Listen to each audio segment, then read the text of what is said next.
Le dollar américain et l'armée américaine sont toujours couplés. On sait d'ailleurs que le dollar ne vaudrait rien sans la menace militaire, ça c'est une certitude. Et on voit que Poutine, dans une logique de reconstruction de la Russie après l'effondrement Gorbatchev-Eltsine, et passe des alliances pour échapper à au monstre atlantiste.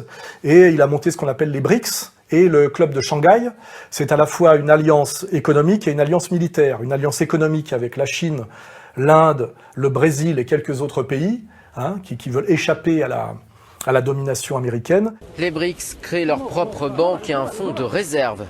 Réunis dans la station balnéaire brésilienne de Fortaleza, les dirigeants du Brésil, de Russie, d'Inde, de Chine, d'Afrique du Sud ont surmonté leurs divergences pour s'accorder sur les modalités de ces institutions.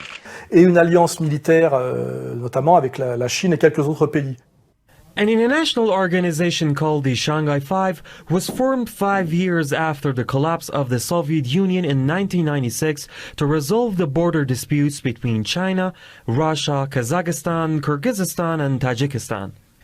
The organization added Uzbekistan and renamed itself as the Shanghai Cooperation Organization in 2001, the same year that the US invaded Afghanistan. Over the years, the SCO's activities have expanded to military, intelligence and energy cooperation. Ce qui fait que, comme l'a dit récemment un haut gradé de l'administration américaine, il a dit que Poutine était un traître au nouvel ordre mondial. En réalité, Poutine, dans sa logique de reconstruction de la Russie très affaiblie, n'a pas posé immédiatement de problème à l'Empire, puisqu'il reconstruisait, je dirais, en interne. Et puis petit à petit, il essaie de réaccomplir la logique géopolitique de la Russie elle-même, si elle veut pouvoir exister et retrouver sa place.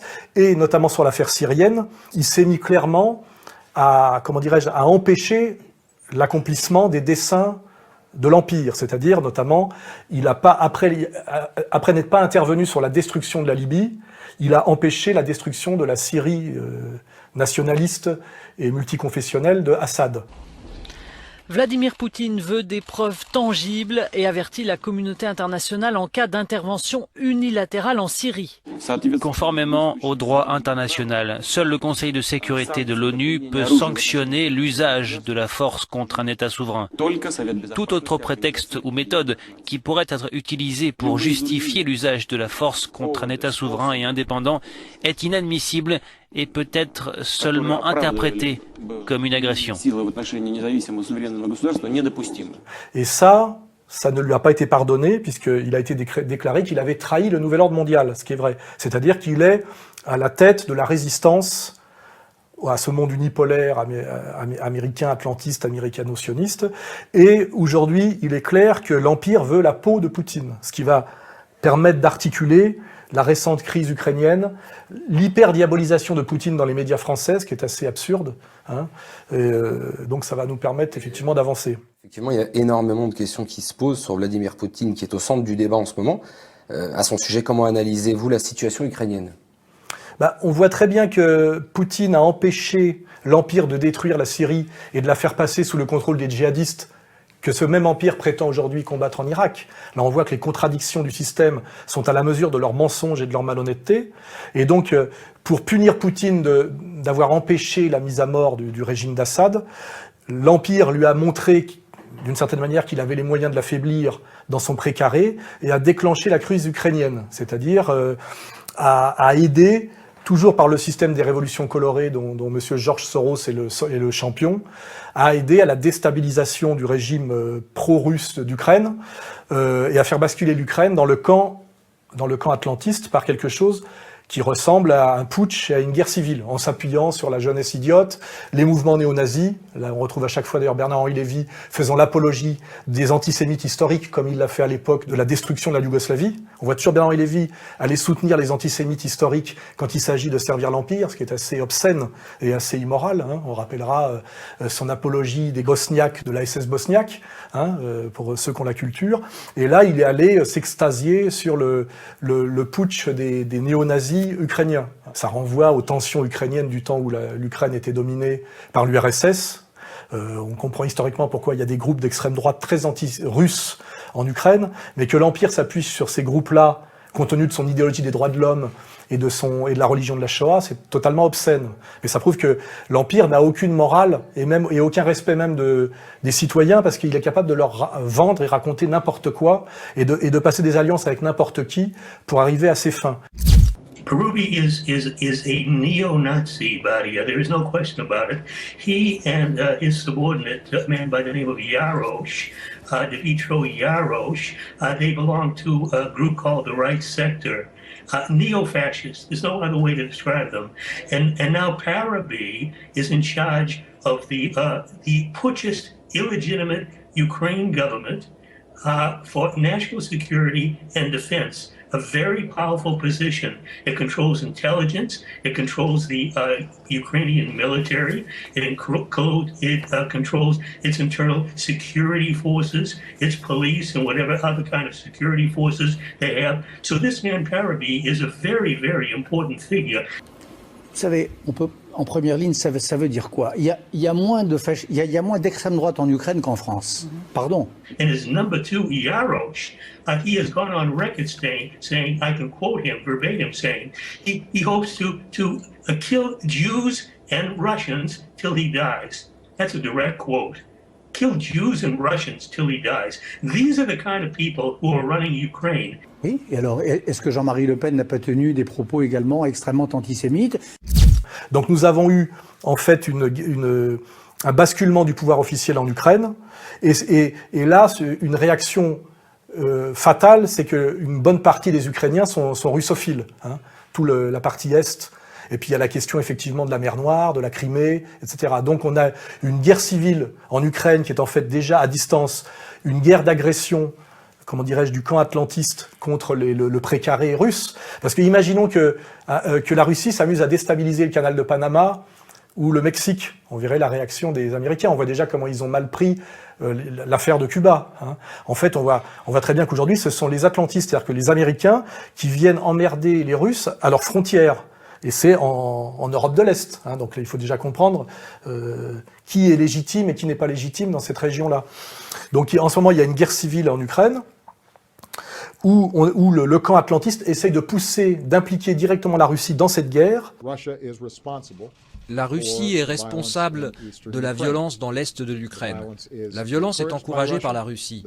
Les séparatistes sont entraînés par la Russie. Ils sont armés par la Russie, ils sont financés par la Russie. La Russie a délibérément et à plusieurs reprises violé la souveraineté et l'intégrité territoriale de l'Ukraine, et les nouvelles images des forces russes en Ukraine le montrent clairement au monde entier. Et en plus, une partie des Ukrainiens russophiles veulent faire sécession, ce qui veut dire qu'en fait l'Ukraine est non seulement en guerre civile, mais il y a une partition en cours du pays, dont le camp atlantiste ne veut pas, alors qu'il n'a rien dit quand on a fait éclater la Yougoslavie en six entités différentes, il n'a rien dit quand il y a eu séparation de la Tchéquie et de la Slovaquie. Voilà, donc on voit bien la malhonnêteté systématique du camp atlantiste, son hyper-agressivité, c'est-à-dire que ces gens-là n'hésitent pas à amener la guerre au cœur de l'Europe, hein, en passant des alliances avec des dingues. Hein, je pense que c'est l'histoire de l'avion mystérieusement descendu, dont l'enquête s'est soudainement arrêtée, parce qu'on allait plutôt remonter, à mon avis, à l'armée régulière ukrainienne qu'aux soviétiques. Enfin, tout ça montre bien que... on se rend compte que Poutine a une gestion très raisonnable de cette crise, très calme. Il essaie d'éviter l'implication directe de l'armée russe dans cette affaire alors que ça se passe à sa frontière, alors que les Américains poussent à la guerre. Et on voit une fois plus Bernard-Henri Lévy, hystérique, qui veut en gros que l'armée française déclare la guerre à la Russie. La révolution est finie, mais pas la guerre. Революция закончилась, но война нет. L'Ukraine est victime d'une agression. Украина стала жертвой агрессии. Une agression brutale de la part de M. Poutine. Attention. Я сказал осторожно. Poutine est capable de tout. Путин способен на все. Poutine est un impérialiste. Путин это империалист. Poutine est un néofasciste. Путин это неофашист. L'Europe a peur de Poutine, Европа боится comme Путина, elle avait peur d'Hitler. как она боялась Гитлера. Mais ce qu'elle ne comprend pas, Но чего она не понимает, c'est que les gens comme Hitler ou comme Poutine, что люди такие как Гитлер или Путин, il faut les arrêter tout de suite. их нужно останавливать сразу.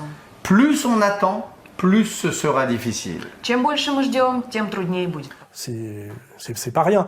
Et donc on a l'ultra-violence du camp atlantiste et la diplomatie subtile et je dirais très russe d'ailleurs, et même très française de Poutine, qui essaye de ne pas tomber dans le piège de la guerre directe. Et те люди, которые подталкивают страны к подобному развитию событий, никогда не должны забывать, что кровь и солдат регулярной армии, кровь бойцов сопротивления, гражданских лиц, прежде всего на их руках. Слезы матерей, вдов, сирот на их совести. И у них нет никакого морального права перекладывать эту ответственность на чужие плечи.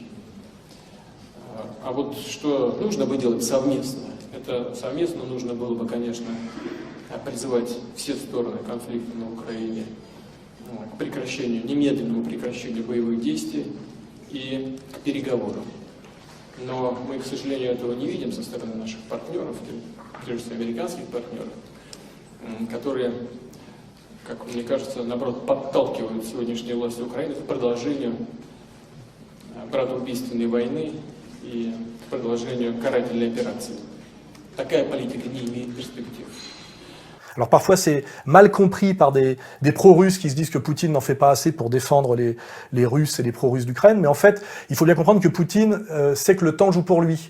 D'abord parce que militairement les rebelles, ce qu'on appelle les rebelles, sont en train de gagner, mais aussi parce que l'Ukraine est totalement dépendante économiquement et énergétiquement de la Russie, et qu'il suffit d'attendre que l'hiver arrive, et l'hiver arrive fin septembre là-bas, pour à un moment donné que les Ukrainiens pro-occidentaux soient à genoux face au gaz russe. Ce qui est assez dégueulasse, c'est que ce pouvoir ukrainien fait à peu près n'importe quoi aujourd'hui, en défiant le pouvoir russe, à mon avis, commettant des exactions et des crimes de guerre, en espérant, parce qu'ils savent qu'ils vont être mangés par l'ogre russe, que le camp atlantiste, c'est-à-dire l'Europe, l'Allemagne, la France, interviennent militairement directement pour les soutenir. D'ailleurs, de dire, on a fait le boulot pour emmerder Poutine, il faut que vous veniez le finir. Ce qui est très grave, c'est-à-dire qu'il y a une vraie déraison du camp atlantiste et une vraie déraison du pouvoir officiel ukrainien aujourd'hui, pouvoir de voyous et d'escrocs. Voilà. Et face à ça, une grande sagesse de Poutine qui essaye de régler la question le plus calmement possible. Et ça, c'est bien le résumé de la situation actuelle. On a un camp occidental qui est en faillite, qui ne s'est jamais remis de la faillite de 2008 à cause de ses montages financiers délirants, qui crée des très très grandes tensions sociales partout où il domine, et qui veulent s'en sortir non pas, comment dirais-je, en renonçant à l'unipolarité et à leur domination, mais qui veulent s'en sortir par le chaos guerrier partout, c'est-à-dire en déclenchant des guerres partout. Donc on a bien aujourd'hui le camp atlantiste fauteur de guerre et Poutine essayant de calmer le jeu. C'est important parce que c'est exactement l'inverse de ce que les médias nous vendent aujourd'hui. We must continue to stand united against Russia's aggression in Ukraine. Keep in mind that repeatedly President Putin has ignored the opportunity to resolve the crisis in Ukraine diplomatically. Poutine dit « Je ne peux pas me porter garant d'un cessez-le-feu puisque je ne contrôle pas les hommes qui sont sur le terrain », ce qui est un mensonge, que tout le monde le sait, on va y revenir.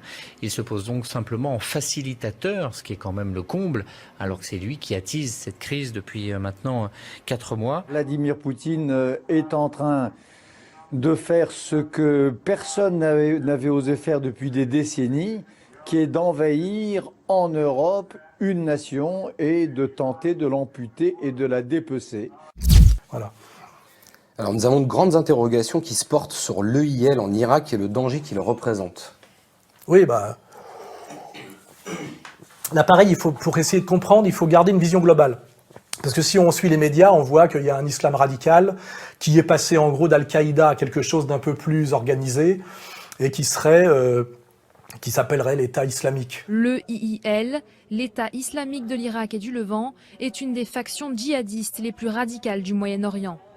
Objectif de ce groupe, créer une zone sous son contrôle entre la Syrie et l'Irak. Son plan d'action, la terreur, par des exactions en tout genre, enlèvements, attentats et exécutions publiques. Sa particularité, il recrute des combattants à l'étranger, notamment en France. Enfin, pour qui travaille-t-il ?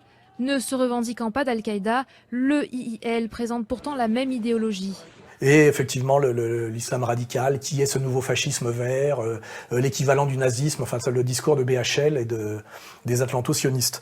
Et puis quand on prend du recul, on se dit que finalement le camp atlantiste, et notamment les Américains, alliés évidemment à Israël,